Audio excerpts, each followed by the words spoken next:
तो मैं उन्हें एक शेर सुनाना चाहता हूं कि मैं आज जद पे हूं तो इतना खुशगुमान न हो, मैं आज जद पे हूं तो इतना खुशगुमान न हो, चराग सबके बुझेंगे हवा किसी की नहीं। निसार में तेरी गलियों पे है वतन, जहां चली है रिवाजो गैर कि कोई ना सर उठाकर चल सके। मैं भावुक हूं, मेरी पलकें गीली हैं। अगर जो वक्फ की जमीनें हैं ये हमारे पुरखों ने धार्मिक कामों के लिए डोनेट किया है, तो हम भी तो इसी देश के नागरिक हैं, हम भी तो इसी देश के बेटे हैं, तो वक्फ की जमीनें भी तो इसी देश की जमीनें हैं, उनको पराया क्यों बोलते हैं आप? नीतीश कुमार जी हो, चंद्रबाबू नायडू जी हो, चिराग पासवान जी हो, जयंत चौधरी जी हो, देवे गौड़ा जी हो, जीतन राम मांझी जी हो, सबको समझना पड़ेगा कि जब जंगल में आग लगती है तो न वो बरगद बचते हैं जो हवा को आंधी में तब्दील करते हैं, न वो बांस बचते हैं जो आपसी रगड़ से चिंगारी पैदा करते हैं। जान दे रहा था ना।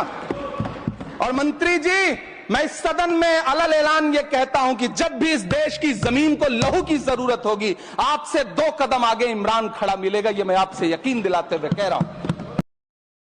हेलो मैं दानिश, चाहे सड़क हो या संसद, आपके हर मुद्दे पर लड़ता हुआ नजर आऊंगा। मैं इमरान प्रतापगढ़ी। देश की संसद में एक बार फिर इमरान प्रतापगढ़ी साहब अपनी कौम का दर्द गाते गाते फूट फूट कर रोने लगे। आइए इस दर्द भरे वीडियो को, रुला देने वाले वीडियो को जरूर देखते हैं। उम्मीद है आपकी भी पलकें गीली हो जाएंगी। देश की पार्लियामेंट में सांसद इकरा हसन जी भी चुप नहीं रहती है, उनका भी एक वीडियो जरूर देखिएगा। उम्मीद है वो वीडियो भी आपको पसंद आने वाला है। आइए इमरान लब ऑफिशियल चैनल को सब्सक्राइब करें, इस रुला देने वाले वीडियो को देखते हैं। धन्यवाद सभापति महोदय। हम ही को कातिल कहेगी दुनिया, हमारा ही कत्लेआम होगा। हम ही कुएं खोदते फिरेंगे, हम ही पे पानी हराम होगा। सभापति महोदय, सन 1947 में दिल्ली की जामा मस्जिद की तारीखी सीढ़ियों पर खड़े होकर के भारत रत्न मौलाना अबुल कलाम आजाद साहब ने कहा था कि मुसलमानों कहां जा रहे हो, यह है तुम्हारा मुल्क, यहां तुम्हारे आबाओ अजदाद की कब्रें हैं। उस वक्त मौलाना आजाद की ये सदाएं सुन करके लोगों ने अपने सरों की गठरियां उतार करके रख दी थी। आज उसी दिल्ली में मौजूद देश की संसद में एक बिल आया है जो हमसे उसी जामा मस्जिद की सीढ़ियों के सबूत मांगेगा, जो उन्हीं सीढ़ियों के पास अपनी कब्र में सोए हुए मौलाना आजाद को फिर से कब्र से सदा देनी पड़ेगी कि ये जो कब्र है वो मेरी कब्र है, ये किसी सरकार की जागीर नहीं है। सभापति महोदय, मैं जहां खड़ा हूं इसी संसद भवन के सामने सड़क के उस पार अपनी कब्र में सोए हुए भारत के पूर्व राष्ट्रपति फखरुद्दीन अली अहमद की कब्र है। शायद अब उस कब्र से भी सदाएं आए कि ये कब्र मेरी कब्र है, ये सरकार की जागीर नहीं है। सभापति महोदय, मैं वक्फ कानूनों में किए जा रहे संविधान विरोधी बदलावों के खिलाफ बोलने के लिए खड़ा हुआ हूं। संविधान का आर्टिकल 14 हो, 29 हो, 30 हो, चीख चीख कर कहता है कि देश में सब बराबर के हकदार हैं। आर्टिकल 26 कहता है कि सबको अपने अपने मजहबी कामों के लिए मंदिर, मस्जिद, गिरजाघर, गुरुद्वारों का निर्माण करने का हक है और उसका रखरखाव का भी हक है।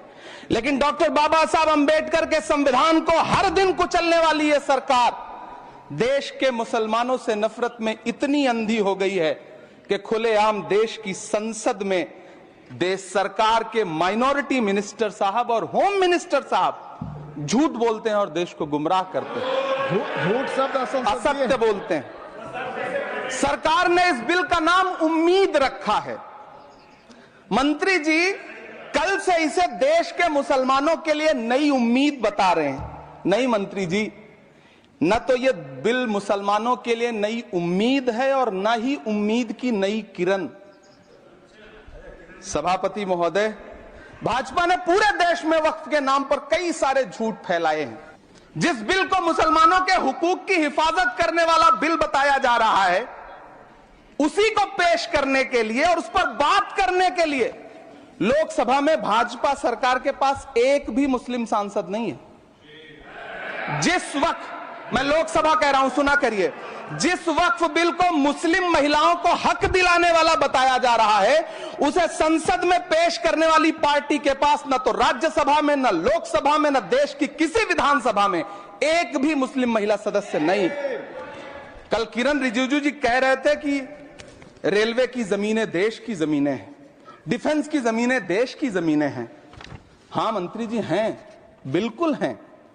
ये जो वक्फ की जमीनें हैं, ये हमारे पुरखों ने धार्मिक कामों के लिए डोनेट किया है। तो हम भी तो इसी देश के नागरिक हैं, हम भी तो इसी देश के बेटे हैं। तो वक्फ की जमीनें भी तो इसी देश की जमीनें हैं, उनको पराया क्यों बोलते हैं आप? सभापति महोदय, अशफाकुल्लाह खान जब फैजाबाद की जेल में फांसी के फंदे पर झूल रहे थे, तो इसी देश की जमीन के लिए झूल रहे थे ना। सभापति महोदय, अंडमान की जेल में काला पानी की सजा काटकर अपनी जान देने वाले मौलाना फजले हक खैराबादी हो या शेर खान अफरीदी हो, वो भी तो इसी जमीन के लिए अपनी जान दे रहे थे ना। सभापति महोदय, पाकिस्तान के खिलाफ लड़ते हुए अपनी जान देने वाले महावीर चक्र विजेता ब्रिगेडियर उस्मान हो या पाकिस्तान के पैटर्न टैंक उड़ाने वाला परमवीर चक्र विजेता वीर अब्दुल हमीद हो, वो भी तो इसी जमीन के लिए अपनी जान दे रहा था ना। और मंत्री जी, मैं इस सदन में अलग ऐलान ये कहता हूं कि जब भी इस देश की जमीन को लहू की जरूरत होगी, आपसे 2 कदम आगे इमरान खड़ा मिलेगा, ये मैं आपसे यकीन दिलाते हुए कह रहा हूं। सभापति महोदय, मैं सरकार से कहना चाहता हूं, हमसे हमारी इबादत गाहें तो मत छीनिए ना, हमारे घरों पे बुलडोजर तो मत चलाइए ना, हमारी कब्रों में तो हमें सुकून से सोने दीजिए ना। सभापति महोदय, माइनॉरिटी मिनिस्ट्री का बजट कट करके, मुस्लिम बच्चों की स्कॉलरशिप बंद करके अब सरकार कह रही है कि हम वक्फ की आमदनी से गरीब मुसलमानों का भला करेंगे। गुजरात की बेटी बिल्किस के बलात्कारियों की रिहाई के बाद उन्हें माला पहनाने वाली, याद रखे कि इसी ठसक के साथ देश की संसद में सीए की सरकार में पिछले 10 साल में 15 लाख से ज्यादा भारतीयों ने भारत की किसानों के खिलाफ भी कानून लगाए, इतने टेकने पड़े। और कृष्ण शेर सुनाया था कि मुझसे कोई बदगुमान न हो, तो मैं उन्हें एक शेर सुनाना चाहता हूं कि मैं आज जद पे हूं तो इतना खुशगुमान न हो, मैं आज जद पे हूं तो इतना खुशगुमान न हो, चराग सबके बुझेंगे हवा किसी की नहीं। नीतीश कुमार जी हो, चंद्रबाबू नायडू जी हो, चिराग पासवान जी हो, जयंत चौधरी जी हो, देवे गौड़ा जी हो, जीतन राम मांझी जी हो, सबको समझना पड़ेगा कि जब जंगल में आग लगती है तो न वो बरगद बचते हैं जो हवा को आंधी में तब्दील करते हैं, न वो बांस बचते हैं जो आपसी रगड़ से चिंगारी पैदा करते हैं। सभापति महोदय, जब देश को मनमोहन सिंह साहब तो अपने हमवतन भाइयों से पूछ 3 बजे तक पूरे देश को जगा है, तो मैं उनमें हूं आज। और मुझे अच्छा लगा कि सरकार की प्राथमिकताएं देश को पता। सभापति महोदय, मैं बहुत भावुक हूं आज, और मुझे अच्छा लगा कि आदरणीय नेता सदन जगत प्रकाश नड्डा जी ने बहुत अच्छी बातें भी की, मन से बातें की। क्योंकि उनके नाम में प्रकाश जुड़ा है, तो मैं उनमें हमेशा एक रोशनी की किरण देखता हूं। मैं उनके सामने बहुत अदब से ये बात कहना चाहता हूं कि चरागों के सफर में दबदबा हो आंधियों का, तो फिर अंजाम जुल्मत के सिवा कुछ भी नहीं होगा। ये दुनिया नफरतों के आखिरी स्टेज पर है, इलाज इसका मोहब्बत के सिवा कुछ भी नहीं होगा। मैं भावुक हूं, मेरी पलकें गीली हैं।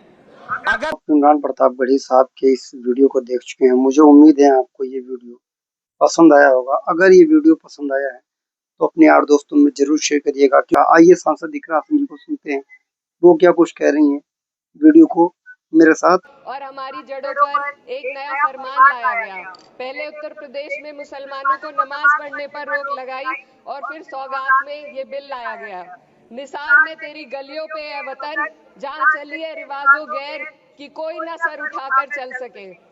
मैं सभापति जी आपको ये बताना चाहती हूँ कि ईद के मौके पर एक विधवा महिला अपनी लड़की के साथ मेरे पास आई और उसने बताया कि वह एक वक्फ की प्रॉपर्टी में रहती है, वही उसके सर पर छत का काम भी करती है और उसकी रोजी रोटी भी वहीं से आती है।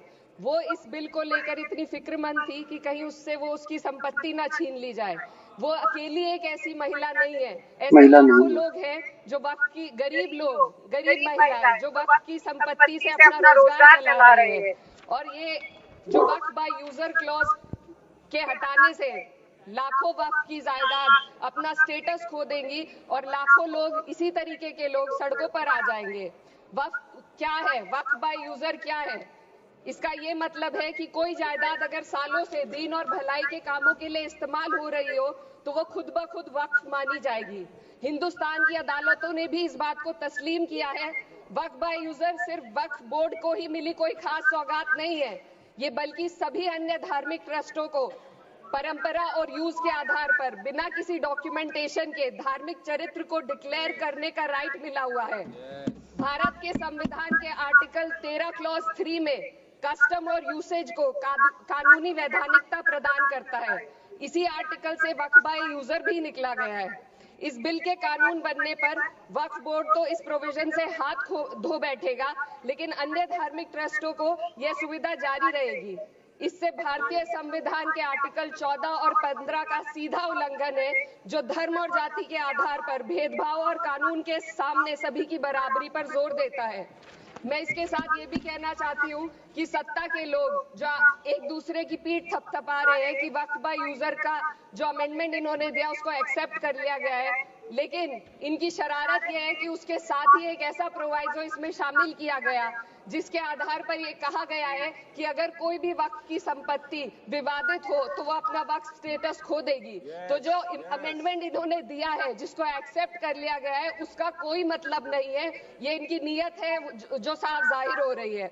सोने पर सुहागा एक काम और किया है, सरकार ने वक्फ की कानून के सेक्शन 107 को हटाकर लिमिटेशन एक्ट में 12 साल तक ही किसी के खिलाफ अदालत में जाने का प्रोविजन है। सेक्शन 107 में बोर्ड को लिमिटेशन एक्ट से राहत मिली हुई थी। वक्फ बोर्ड। तो अब इस कंप्लीट वीडियो को देखने के बाद क्या कुछ कहेंगे ये कमेंट्स के जरूर बताइएगा। मेरे इमरान लव ऑफिशियल चैनल पर इससे पहले मैं बहुत दिन पहले वीडियो को अपलोड कर चुका हूं, लेकिन उसके बाद में उस वीडियो को मैंने किसी प्रॉब्लम की वजह से डिलीट करना पड़ा। मैं आज फिर इसको एडिट करके एक नया फ्रेम में डाल करके एक नई आवाज दे करके मैं इसको अपलोड कर रहा हूँ अपने इमरान लव ऑफिशियल चैनल पर। मुझे उम्मीद है आपको ये रोती हुई आवाजें समझ में आई होंगी। इमरान साहब रोने लगे, भावुक हो गए। उन्होंने कह दिया कि मैं बहुत भावुक हूँ और अपनी गीली पलकों के साथ एक कौम का दर्द देश की सबसे बड़ी पंचायत में रखा। और वहां पर संसद में बैठे हुए हर एक शख्स की आंखें नम थी, ऐसा मुझे लग रहा था। जितने भी सांसद वहां पर बैठे थे, बड़ी खामोशी के साथ, बिना चीख पुकार के साथ इमरान प्रताप गढ़ी साहब की बात को, शब्द को अपने दिल तक ले जा रहे थे और ये महसूस कर रहे थे कि हाँ, जो शख्स सामने खड़े होकर के एक कौम का दर्द गा रहा है, हाँ, इसके शब्दों में, इसकी बात में बहुत, थोड़ी बहुत नहीं, बहुत ही ज्यादा सच्चाई नजर आ रही है। तो आप इस वीडियो को देखने के बाद क्या कहेंगे कमेंट्स करके जरूर बताएं। इमरान लव ऑफिशियल चैनल को सब्सक्राइब करें, क्योंकि इसी तरीके के वीडियोस हम आपके लिए हर रोज लेकर आते रहेंगे। मिलते हैं किसी और वीडियो के साथ, दुआओं में देखना। जय हिंद, अल्लाह हाफिज, अस्सलाम वालेकुम।